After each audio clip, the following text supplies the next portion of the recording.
오늘은 2023년 4월 9일 주님 부활 대축일 남미사입니다. 성부와 성자와 성령의 이름으로 아멘. 요한이 전한 거룩한 복음입니다. 주간 첫날 이른 아침 아직도 어두울 때에 마리아 막달레나가 무덤에 가서 보니 무덤을 막았던 돌이 치워져 있었다.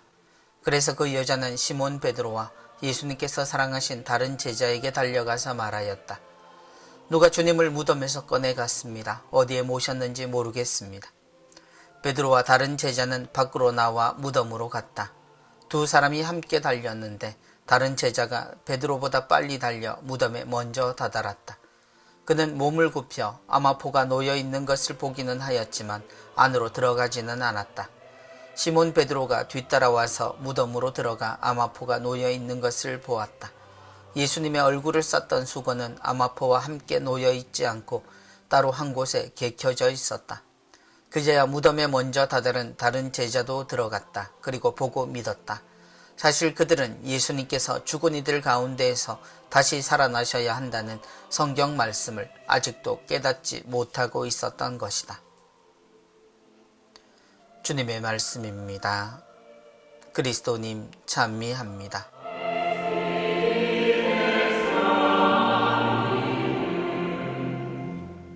사실 그들은 예수님께서 죽은 이들 가운데에서 다시 살아나셔야 한다는 성경 말씀을 아직 깨닫지 못하고 있었던 것이다.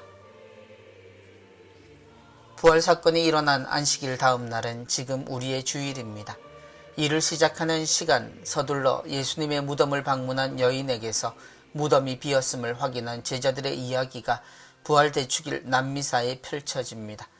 주님은 볼 수 없고 그분의 무덤이 비어진 것이 부활의 첫 소식이자 느낌입니다. 우리가 실망하고 좌절했던 그 선함과 정직함의 실패 소식이 지워진 것입니다. 이것을 주님의 소생으로 바로 연결하기엔 주님의 십자가 사건은 너무나 컸고 무거운 슬픔이었습니다. 그래서 그들에게 필요한 것은 기억과 회복이었을지도 모릅니다. 주님은 우선 무덤이 빈 것으로 모두에게 당신의 말씀을 기억하게 하셨습니다. 그리고 다음으로 당신이 살아계심을 보여주시는 순서로 부활을 확인시키십니다. 사람들의 시선을 무서워하지 않았던 마리아 막달레나, 7 마귀에 시달렸던 여인은 자신에게 거두어지지 않는 편견 속의 사람이었으나 그를 구해주고 늘 걱정해 주시는 주님의 곁을 떠나지 않았습니다. 주님을 모욕하고 모함하는 어떤 시도도 그녀에겐 사실이 아니라는 것을 절실하게 느끼고 있었기 때문입니다. 그녀는 주님 죽음의 순간에도 주님 곁을 떠나지 않았습니다. 그래서인지 평안하냐 라는 부활하신 주님의 첫 목소리가 그녀에게 주어진 것은 당연한 듯 보입니다. 베드로와 다른 제자는 밖으로 나와 무덤으로 갔다. 그 다음은 실망에 갇혀있던 제자들이었습니다. 허탈하게 순식간에 떠나버린 스승, 그것도 신성모독의 죄를 짊어진 스승의 제자라는 것만으로도 위험한 상황에 놓인 제자들은 모두 숨어 있었습니다.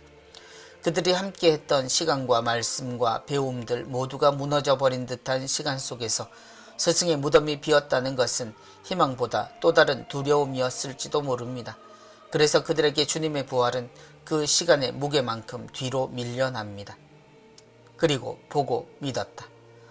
주님의 사랑받던 제자의 첫 느낌은 진짜 무덤이 비었다는 것이었습니다. 우리는 부활을 이미 아는 사람들이지만 사실 우리의 모습들은 이 제자들과 별반 다르지 않습니다.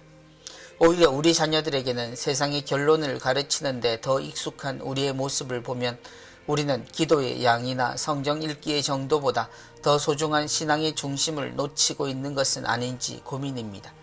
그 놀라움이 언젠가 너희에게 평화가 있기를 하고 인사하시는 주님을 만나 깨어지기를 바라는 부활의 날입니다.